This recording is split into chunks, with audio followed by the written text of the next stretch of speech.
represent the following situation in the form of quadratic equation. The word problem ಇದೆ, ಆ word ಪ್ರಾಬ್ಲಮ್ನ quadratic equation ಅಲ್ಲಿ represent ಮಾಡಬೇಕು ಅಂತ ಹೇಳ್ತಾರೆ. ದ ಪ್ರಾಡಕ್ಟ್ ಆಫ್ ಪ್ರಾಡಕ್ಟ್ ಅಂತ ಹೇಳಿದ್ರೆ ಏನು? ಮಲ್ಟಿಪ್ಲಿಕೇಶನ್ ಆಯ್ತಾ. Product of 2 and 3 is 6. Product of 10 and 2 is 20. Product ಅಂತ ಹೇಳಿದ್ರೆ ಮಲ್ಟಿಪ್ಲಿಕೇಶನ್ ಆಫ್ 2 ಆಯಿತು. Consecutive positive integers is 306. We need to find the integer.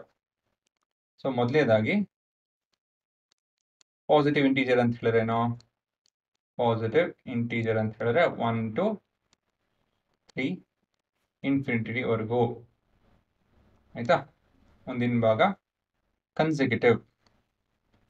Consecutive ಅಂತ ಹೇಳಿದ್ರೆ ಏನು?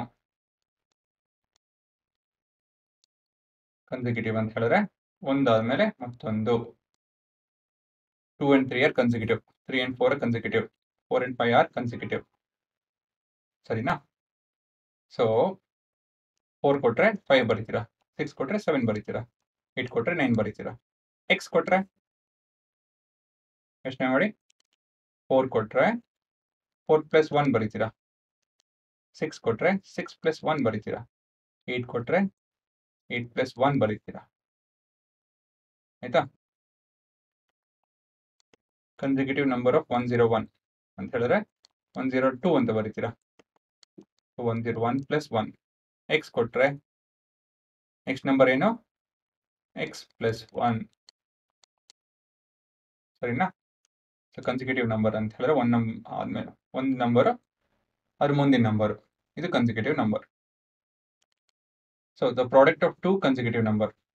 ಸೊ ಇಲ್ಲೇನು ಬರಿಬೋದು ನೀವು ಅಂತ ಹೇಳಿದ್ರೆ, ಲೆಟ್ ದ consecutive